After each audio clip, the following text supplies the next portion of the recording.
Ito po, specific details po natin. So, kaya din sa do's and don'ts po natin. All PNP personnel shall, sa do's po natin at all times respect human rights and dignity of every person. Second, strictly observe the police operational procedures. Third is respect the following rights of the accused under custodial investigation, which was enumerated under Republic Act 7438, which is the right to be assisted by a counsel, to be informed by the arresting officer in a language he can understand, of his right to remain silent, and to counsel. The custodial investigation report will be null and void if it hasn't been read and explained to him by counsel before he signed it. Extrajudicial confessions must be put in writing and must be signed by him in the presence of counsel. The waiver of person under custodial investigation or detained under Article 125 of the Revised Penal Code must be put in writing and signed by the detainee in the presence of counsel, or it must be null and void. And to be visited by or have conferences with members of his immediate family, counsel, doctor, priest, religious minister, or any national government unit duly accredited by the CHR or international NGO. Third, do's po natin.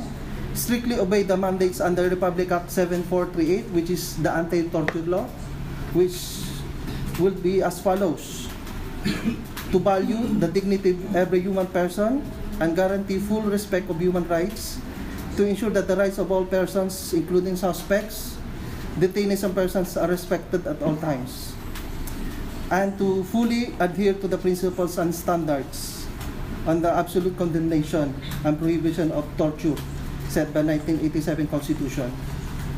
Another do's po natin: require all arresting officers, whether PNP personnel or military, to execute affidavit or arrest. Yan yung sinasabi po nating warrant of arrest under Rules 113 of the Rules of Court, which is any person po kasi. Thirdly, another is strictly observe transfer of custody of arrested person and evidence, preserve the crime scene, and complete the required documentation. So for our don'ts po natin, all PNP personnel shall not effect warrantless arrest outside the circumstances required under Section 5, Rule 113 of the Rules of Court.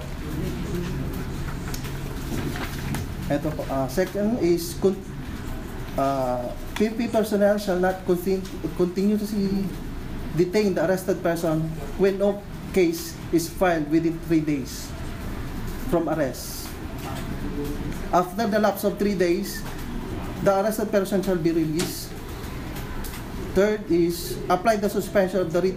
Should the suspension of the writ of habeas corpus, in case was suspended,